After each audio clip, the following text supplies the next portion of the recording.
Hello everyone, welcome to this week's episode. This week we're going to I'm going to ask Mr. Shears his 2023 St. David's Day questions. We did it last year and he didn't get many right, to be honest, so let's see how he gets on this year. And we're also going to talk about risk. Risk in terms of what it is, what it means to people and their investments, pensions, what people need to do and what needs to happen going forward with education and understanding. So sit back, enjoy, and we'll crack on with this. Parents will actually wear all the tracksuits and that. And shorts. Welcome back, everyone. Belated, happy St. David's Day. What was that last week, was it? Yes. Do you remember last year, we done a quiz. We done a St. David's Day Was that quiz. a year ago? It was. Wow, just drunk all my tea as well. Guess what? I don't do the quiz again. We'll just do I even know less answers this time. We'll just do a few questions. I become less Welsh, I think, because of the state of our rugby. We're going to do But you're not doing that again, you. Well, some of them are the same questions. So it'll make people go back and watch it again. I've only got about 7 here, but I'll only pick 5, right? Last year... Talk about slogging a dead horse. I looked back last year and I said, we're going to do 5. We ended up doing about 15. Did we? Yeah, that's fine. Right.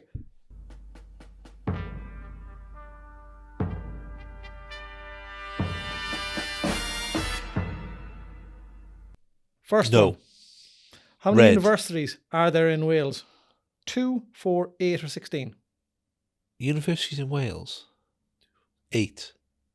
16. Did I get that right last time? You did actually. Right. 16 in Wales? 2 parts this question. Oh, yeah, highest mountain in Wales? What's the choice? I just got the answer here. So 1. It's not Snowdon, is it? Yes. It is Snowdon. To the nearest 100 metres, because you're not going to get it right. How high is it?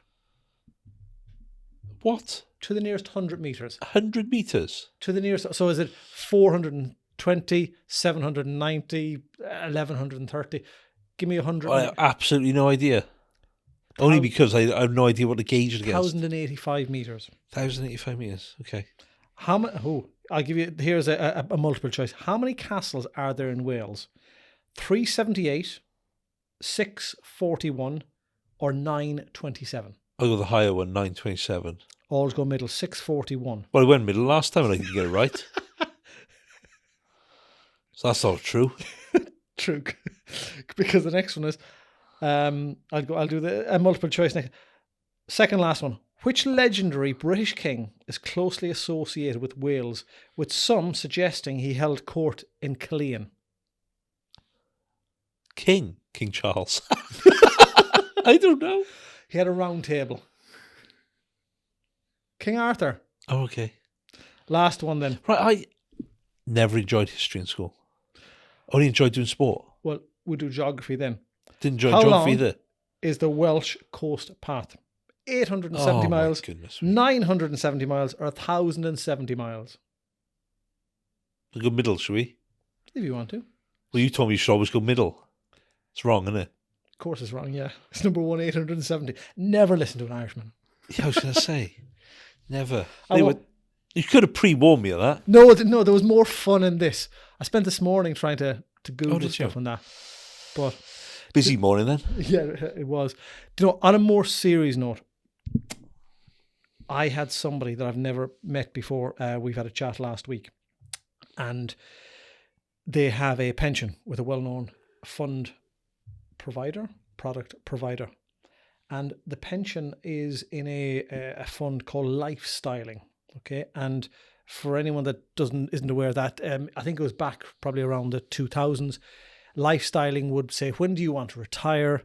They'd put a date on that, and the computers then would, they use the word de-risk. And basically what that is going from equities to low risk, low volatility bonds or cash. So if you put 65, 5 years out, it would de-risk itself. Low volatility, yeah. Now, this pot that we've chatted about last week, there's 25% in cash, so is earning next to nothing. the 70%, 75% in non-equities, so fixed interest in global fixed interest, UK fixed interest, money markets and stuff like that, down in 2022 alone, minus 35%. Now, if you look at one of our portfolios, 100% equities, that's only down 5.67 for the same time. And it was a massive wake-up call because this person went, well, pensions are a load of rubbish, aren't they? Looks at, wasn't educated correctly over time, doesn't understand anything like this. And I just Googled earlier on what risk is. A solution involving exposure to danger. Very vague. But as we know, we have to tell people, or we do tell people about our informed and uninformed risk. With risk can have loss of capital, inflationary risk, or volatility, which is probably a good thing we can come on to later. But it just goes to show how many people don't actually understand anything got to do with pensions or investments. Yes, and you could take that further afield as well, can't you? Because people have this huge misconception of risk because they think that investing in retail investments and investing in, or everyone calls it stocks, don't they? I don't like investing in stocks. Yeah. But then they'll go and stick £1,000 into crypto, which is unregulated, untested, and the most volatile thing you could find out there. Yeah. So people really don't understand risk. They haven't got a clue. And they don't. And that's an educational point, isn't it? They don't take ownership of this. They getting statements, throwing them in a drawer, not looking at last year, not understanding what they're paying for, not understanding what the end goal is, not understanding what they have and what they should have, and not understanding the exposure to different levels of assets, cash, property, shares, whatever it may be. And it is scary that this person now is 36 months out from wanting to finish work, and over 1/3 of their pension pot in the last 12 months has just vanished. And some of it would have vanished anyways because the world we're in at the moment.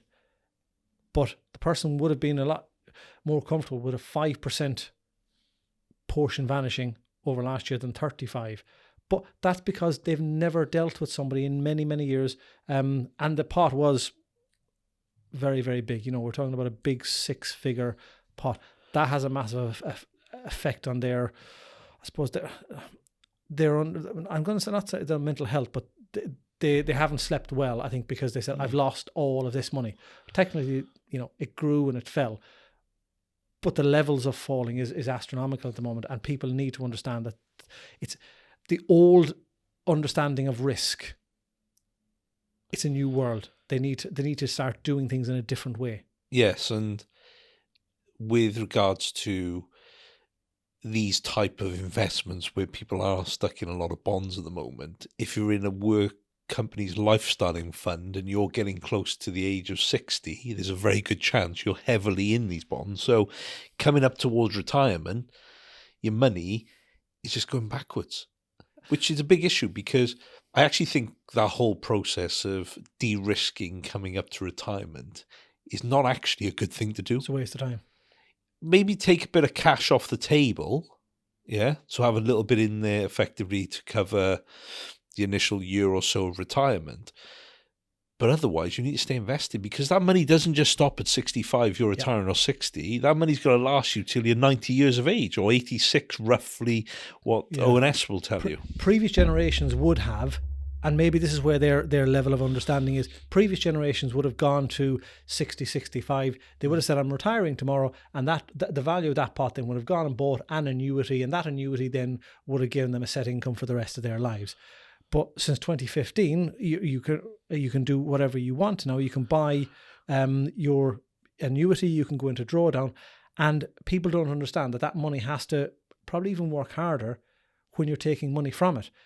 And in the instance of going into retirement, if you go into retirement and then the following year, while you're drawing an income, it's down 35%, you have to have a massive change in your circumstances. You're going to have to basically start taking less money out, and it's never going to recover, because to make a 35%, to come back from a 35% fall, you've done it before, you have to make a 70% gain, because you have to go back up again. So it's never going to happen in their lifetime. So it's crazy that people don't understand this and don't do it. And like you said, I think we have to be very careful on not giving advice here, but I have the view that probably everybody should be in 80, 90, 100% equities, even if they're in their 50s or 60s, because they still have to draw an income in their 70s and 80s. And like you touched on, I think a vast majority of people go into a works pension, forget about the nest schemes and all these little ones. They're all lifestyle. And they're all probably balanced portfolios, 50-50. So in the last 12 months, 50% of it will have maybe lost 5%, 50% of it will have lost 35%. Huge falls. Yes, and this can be a vast proportion of it, and people don't realise that actually, I agree, you should be probably invest 100% in equities, but when you run an attitude to risk calculator that we have to run, and you go through the whole capacity for loss thing, a lot of clients technically probably can't really take that risk. But if you back test it, because the only way you can look at history, I know people say you can't rely on historical data to give you future, but we have no other data to look at.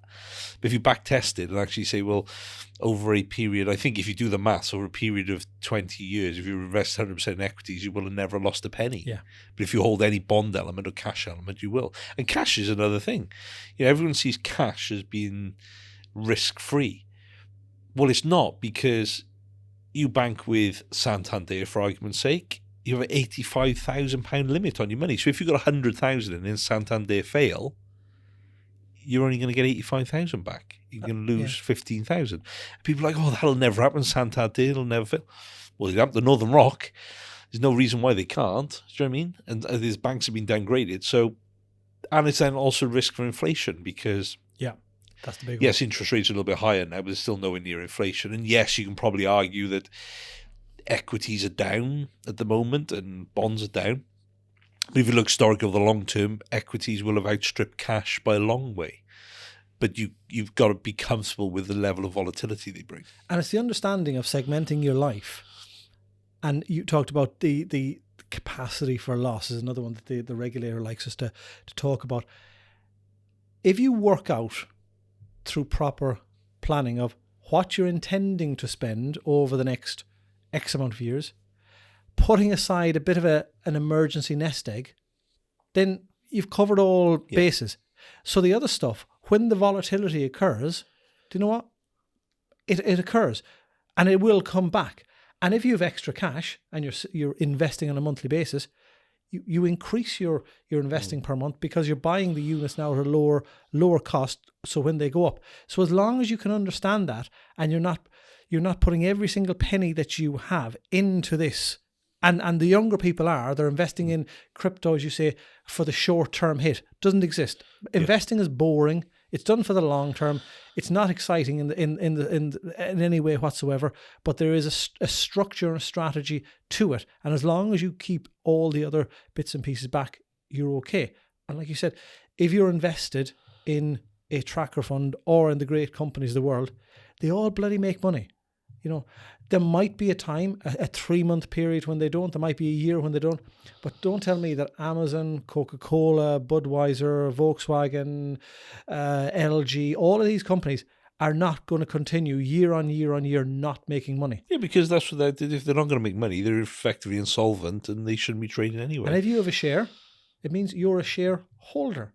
If you're a shareholder, some skin in the game. You own part of the company. It might be tiny, but you own part of the company. And at the end of their financial year, when the company say, we've made a profit and we're going to give our shareholders a thank you called a dividend, you get more money. Or the value goes up. But I think it's just simple education on the behalf of adults. I chatted to kids weeks ago, and I said to them about talking about stocks and shares and all that, and said, if they were like, and we chatted about this last day. And when I started saying who has been to McDonald's and who's been here, and I own a small portion of that company, that they were like, oh, do you really? It was a bit of tongue in cheek, but they kind of went, they got it. So if I buy shares in I own the company. Yeah. And if you go in and you buy more McDonald's, or you buy KFC, or your parents buy an Amazon, they're making more profit. And they went, so I make more money. Yeah. These are 11-year-olds, and they're the ones that need to be educated. But the adults have the same mindset. They don't understand. At least the kids are willing to understand. Yeah, but exactly. It needs to be coming back and taking ownership of their destiny and journey, and accountability, and probably getting professionals involved, getting educated correctly, and probably the most important thing, taking bloody action now. Because there's no point in waiting until you're 57 and 36 months out to go, I'll get somebody to have a look at this now. Get the garden all nice now, and it's a lot less hassle trying to keep it in a nice way for many years to come. And you can actually enjoy it now. Yes, that's it. Yes, and it's about taking action, isn't it? Making sure that you actually do something, because if you leave it till you're 60 to try and change things, it's all too late. Because if you go at 60 to do things and you're going at 65, it's 60 months. It's not a long time. No. We're now 36 months since the start of that sea thing in the world, and that has just flown by. There are some days when it was very long, but you wouldn't think 36 months have just gone by that quickly. That's bad, no. So time is going so fast.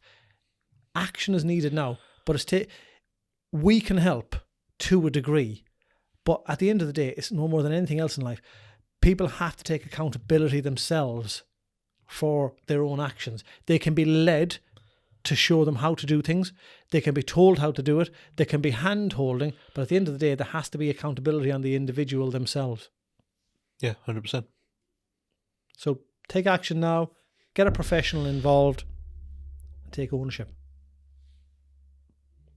And next year, we'll have the third in the trilogy of the St. David's questions. I'll know it's coming. I'll know it's